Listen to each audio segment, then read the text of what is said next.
આ વ્રત શ્રાવણ વદ પાંચમના દિવસે થાય છે। આ દિવસે નાગ પૂજા કરાય છે। વ્રત કરનારે સવારે નાહી ધોઈ લેવું, શેષ નાગની પૂજા કરવા, સારું ઘરના એક ભીત ઘોળીને તેના પર અથવા પાણિયારા પર નાગનું ચિત્ર દોરવાનું અને આવતા વર્ષ માટે નાગદેવની કૃપા સંપાદના કરવા સારું ત્યાં આગળ ઘીનો દીવો કરી અને પૂજન કરવું અને કહેવાનું, બાપજી તમે મને પ્રસન્ન હોજો। ત્યારબાદ નૈવેદ્ય ધરાવી એકટાણું કરવાનું, તેમાં પલાળેલા મઠ, મગ વગેરે લેવાય। નાગની પૂજા કરવાથી સાપનો ભય રહેતો નથી। નાના સરખા ગામમાં એક ડોશી રહે, તેને 7 દીકરા અને 7યને પરણાવી દીધા હતા। 7 વહુઓમાં 6 મોટી વહુઓ ઉપર ડોશીને બહુ હેતભાવ હતો અને નાની વહુનું મોઢું દીઠું એ ગમે નહીં। નાની વહુને પિયરમાં કોઈ ન મળે એટલે સૌ તેને નપીરી કહીને બોલાવતા હતા। ડોશી સવારથી સાંજ સુધી તેની પાસે કામ કરાવે અને વધ્યું ઘટ્યું ખાવાનું આપે। 7 વહુઓ હતી છતાં ડોશીના ઘરમાં પારણું ઝૂલતું ન હતું, પરંતુ નાની વહુના ઉપર ભગવાનની દયા થઈ અને તેના દિવસો સારો રહ્યા હતા। એવામાં ભાદરવો મહિનો બેઠો અને શ્રાદ્ધ પક્ષ આવતા ડોશી કોઈના શ્રાદ્ધ પૂર્વ નિમિત્તે દૂધની ખીર બનાવી, પણ નાની વહુને ભાગે જરાય ખીર આવી નહીં। વાસણ માંજતી વખતે નાની વહુએ દૂધના ખીર રાંધેલા તથા તપેલામાં કપોટી બાંધેલી હતી તે ઉખેડી અને પોટલીમાં બાંધી દીધી। પછી તે લુગડાનો ગાસડો લઈને તળાવે ગઈ અને તળાવમાં લુગડા ધોવા બેઠી। પેલી કપોડી અને પોટલી બાંધીને તેણે કાંઠા પર રાખી। લુગડા ધોઈને પછી ખાવા વિચાર્યું હતું, ત્યાં આગળ તળાવમાં એક રાફડો હતો, તેમાં એક નાગણી રહેતી હતી અને તેને પણ ચડતા દિવસો હતા। એ નાગણીને ખીરની વાસ આવી તે તો ઝટ બહાર આવીને નાની વહુએ રાખેલી કપોટીઓ ખાઈને રાફડામાં જતી રહી।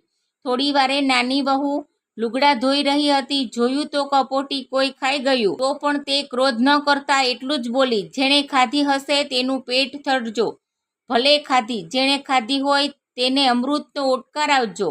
આ સાંભળીને નાગણી ખુશ થતી બહાર આવી અને પૂછ્યું તો નાની વહુએ કહ્યું, હું આંગણામાં રહું છું, આ ગામમાં રહું છું, મારે 6 જેઠાણીઓ અને એક સાસુ છે, પણ સાસુનું મારા ઉપર હેત ઓછું છે, તેથી મારી પાસે દિવસભર ઘરકામ કરાવી વધ્યું ઘટ્યું ખાવા આપે છે।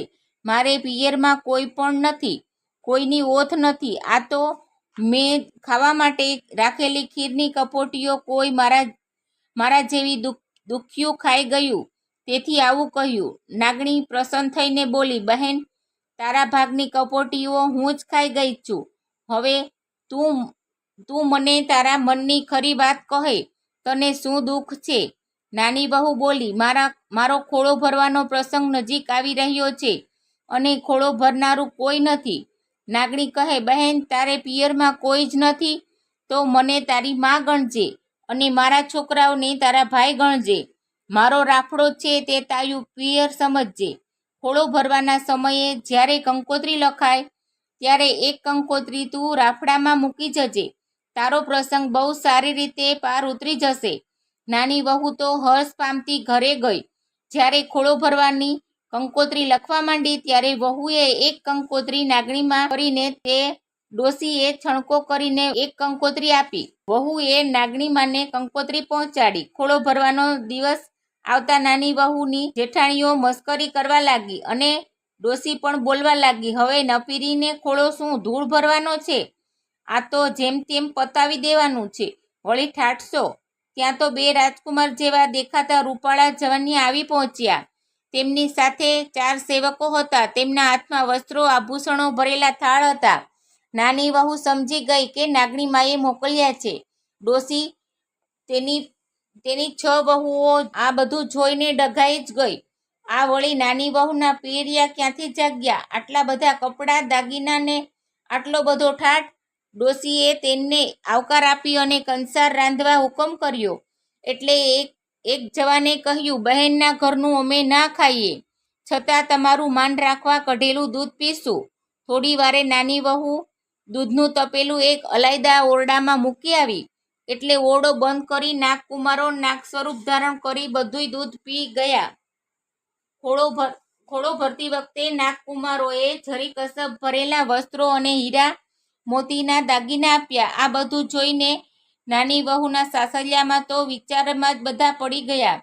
નાગકુમારો કહે, અમારી બહેનને હવે વળાવો, સુવાવડ પછી 6 મહિના બાદ મોકલી દઈશું. નાની વહુ નાગકુમારો રાફડામાં લઈ ગયા. ત્યાં ઊંડાણમાં મહેલ હતો. પેલી નાગણી હિંડોળા ખાટ પર બેસીને હિંચકા ખાઈ રહી હતી. નાગણીએ નાની વહુના માથે હાથ મૂકી કહ્યું, તારે અહીં રહેવાનું. કામમાં તારા ભાઈઓને નાગકુમારોને દિવસમાં 3 વખત દૂધ પાવાનું. કઢેલું દૂધ તૈયાર થાય એટલે ઠંડુ કરી તેને તારે ઘંટડી વગાડવાની. તેનો અવાજ સાંભળી તેઓ આવીને દૂધ પી જશે. થોડા દિવસો બાદ નાની વહુને રૂપાળો દીકરો અવતર્યો અને જોઈને તે પોતાનું બધું દુઃખ ભૂલી ગઈ. છોકરો દિવસે દિવસે મોટો થતો ગયો. એક દિવસ નાની વહુ ગરમ દૂધ ઠંડુ પડવાની રાહ જોતી બેઠી હતી અને તેની પાસે ઘંટડી પડી હતી. છોકરો દૂર રમતો હતો. એવામાં કંઈક યાદ આવતા તે બીજા ઓરડામાં દોડી ગઈ. છોકરાના હાથમાં ઘંટડી આવી અને તેણે વગાડવા માંડી. એટલે દૂધ તૈયાર થયું સમજી નાગકુમારો ત્યાં જ આવ્યા. એટલે છોકરો ડરી ગયો અને હાથમાંથી ઘંટડી છૂટી ગઈ. તે બરાબર નાગકુમારોની પૂંછડી પર પડવાથી બંનેની પૂંછડી બાંડી થઈ ગઈ. ત્યાં તો બાકીના રહેલા 2 નાગકુમારો આવ્યા અને ગરમ દૂધ પીવા ગયા. ત્યાં ચારેયની વેદનાથી પીડાવા લાગ્યા. નાની વહુએ થોડીવારે આવી જોયું તો 2 નાગકુમારોની પૂંછડી કપાઈ ગઈ હતી અને 2ના મોઢા બળી ગયા હતા. તે સમજી ગઈ કે છોકરાએ ઘંટડી વગાડી છે.